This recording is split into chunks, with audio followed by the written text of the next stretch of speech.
All right, guys, what's going on? Welcome in. So the Jets-Panthers game, preseason week 1 just wrapped up, and there is a lot of positive things to take away from the game. And by the way, I want to try to get this video up, with these recap videos, with games that happen later on in the day. So that's why I'm filming it on my phone. Typically, when I film with the camera and whatnot, it takes a long time to just go through the whole editing process and whatnot. So I appreciate you guys bearing with me. But man, we got to talk about this defense.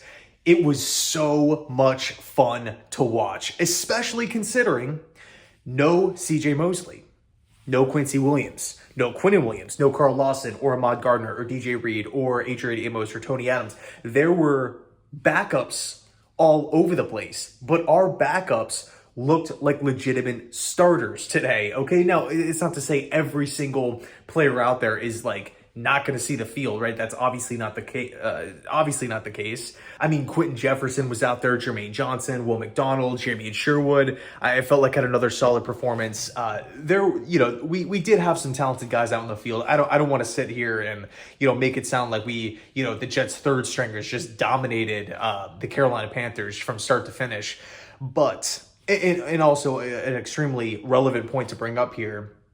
The Carolina Panthers are going through a learning process. New head coach Frank Reich, brand new coaching staff from top to bottom. In fact, they're having a brand new defense installed. There's a brand new rookie quarterback in Bryce Young. Throw on top of it that the offense overall was extremely bare bones, right? There was like no smoke and mirrors. It was just kind of get the play call in, line up, snap the football, and move on. It did not seem like Carolina was going to reveal anything of importance. It was extremely vanilla, extremely basic. So with that in mind here, we do have to factor that in. But with that said, Will McDonald, Jermaine Johnson, who else? Quentin Jefferson. The defensive line was constantly in the backfield. They were constantly getting after Bryce Young, Matt Corral, just ripping by tackles, stunts, having success through the inside. It was a ton of fun. It was a ton of fun to watch. Just the defense was absolutely ferocious. Fans of other teams, right? Like we got reporters talking about the Jets defense, about the Jets defensive line being so deep. It was great, right? And it makes you it gets you pumped up as a Jet fan, right? No Mosley, no Quinnen, no Carl. It's like, man, this defense is only going to get better. But of course, again, trying to, I don't want to get too ahead of myself here, too hyped up. It is preseason week 1. Carolina has a lot of things going on. It's a really young team, but based off of what we saw, just if we look at today in a vacuum, man, the defense, it was sick. I loved watching the defense. Now, as far as the offense goes, this was a unit that I was expecting to have a bit more success than last week. A, we had a preseason game under our belt. B, we've had an extra week of training camp compared to the Carolina Panthers. C, the Jets rolled out a bunch of starters, right? I think on the offensive line, we had Max Mitchell, who's projected to be a starter at this point in time. Laken Tomlinson, Connor McGovern, Billy Turner, I guess, is the penciled-in starter at this point in time. You look at the weapons, Alan Lazard was out there, McCall Hardman, CJ Uzomah, Tyler Conklin, Michael Carter, running back. Obviously, we're still waiting on Bryce to come back, but there was a lot of talent out there for this Jets offense, right? So once that starting lineup got revealed, I'm thinking, okay, we better look like an effective unit. And I felt like for the most part, we can pull a lot of positives away. Number one, I felt like the play calling was pretty good. Again, we have to factor in it's preseason. It's not going to look the exact same, once the regular season rolls around. But I felt like Hackett, with him having play calling experience before in Buffalo and in Jacksonville, obviously, he's been an offensive coordinator for a long, long time, whether he's calling plays or not. He has experience at this job. Whereas Mike LaFleur, we can talk about him having a lot of potential as a coach and him being a really smart mind, but if he's not applying it on the field with play calls and Salah's not really helping him out because he's just not an offensive guy, you could run into, some trouble here. But with Nathaniel Hackett, it does look like everything is, again, for the most part, factoring in its preseason, it does look like everything is under control. as far as getting the play in, calling it to the, rattling it off to the huddle with no problems, getting up to the line, snapping the football and running the play, executing the play rather. It doesn't seem like there's a lot of confusion, or Wilson's like looking at the sideline, what's going on? You can't get a play in, this and that, which was one of the things that Sean Payton talked about when criticizing Nathaniel Hackett. So far, that section of the offense looks pretty good as far as overall communication goes. When we look at run blocking, massively improved. Granted, a lot more talent out there, but compared to the Cleveland Browns game, I was totally impressed with how the Jets had effectiveness in the run blocking department. There were multiple points throughout the game with multiple backs where these guys had chances to put moves one-on-one with Carolina Panther defenders in open space. That is ideal, right? It's extremely ideal. In fact, when Abadaconda had like the touchdown run, but he was technically ruled down at the 1, when he put that spin move on, I think it was Robinson at safety, where he went up to make a hit and just completely whiffed on it. Like, that's the type of stuff that you want to see, right? We got the Jets completely locked in. If the offensive line can give running backs, playmakers opportunities to make those one-on-one moves, I like the Jets' athleticism and toughness in that specific category. Now let's shift gears and talk about Zach Wilson here. For me, I know it might not be the most popular thing to say, but I'm not too concerned with Zach Wilson's numbers. Although they were great, completing a lot of passes and whatnot, had the touchdown pass right at the going into halftime.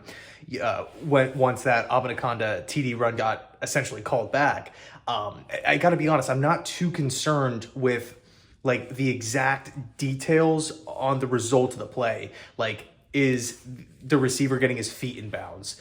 Did the receiver drop the pass? Yards after catch? Those types of things. You can maybe even make an argument like exact ball placement. For me, with Zach Wilson, I got to be honest. Like last season, it was not good at all.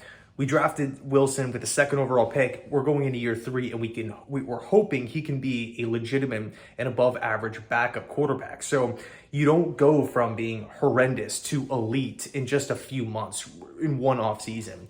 Working with the new OC and Hackett, and still understanding that Zach is a young quarterback, the biggest things for me that I want to see from Zach, again, it's not the numbers. It's not just the end of the day stat sheet. How many touchdown passes did Zach throw? It's more so processing, right? Can Zach Wilson process what is happening in front of him?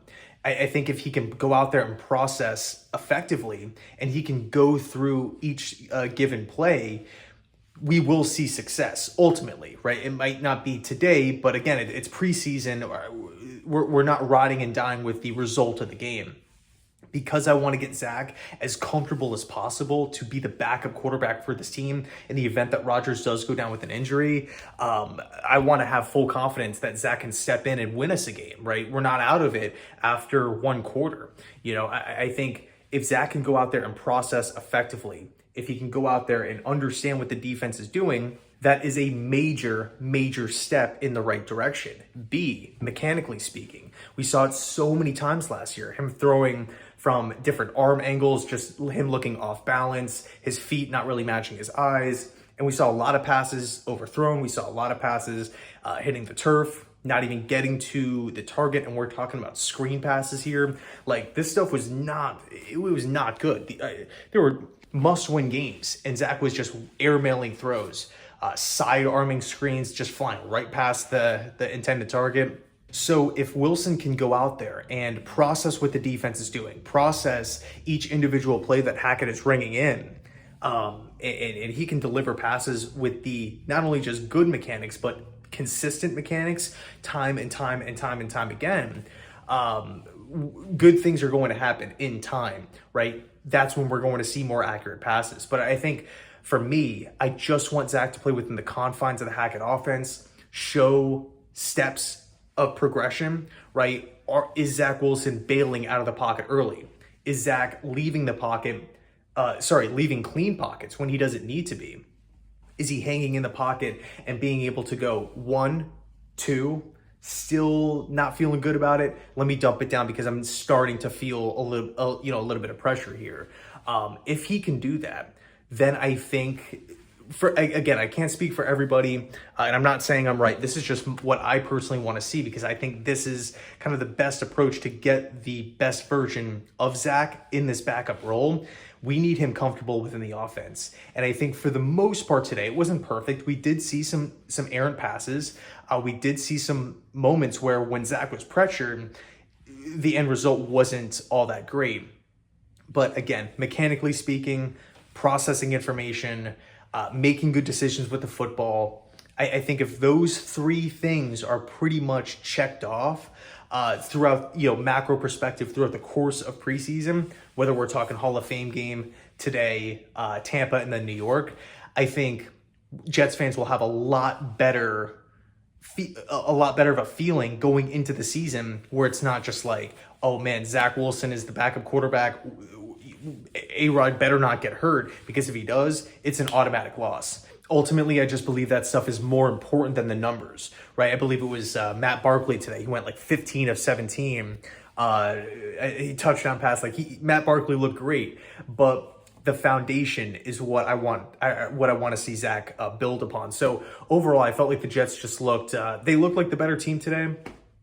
Ran out a lot of non-starters, and those non-starters had a lot of success, factoring in the defensive line pressure, just getting after the young quarterbacks. It was just awesome to watch. And so I think a lot of positives that we can take away from today's game, not many negatives. Let me know your thoughts down below in the comment section. Thanks so much for watching. I appreciate it. And as always, go Jets.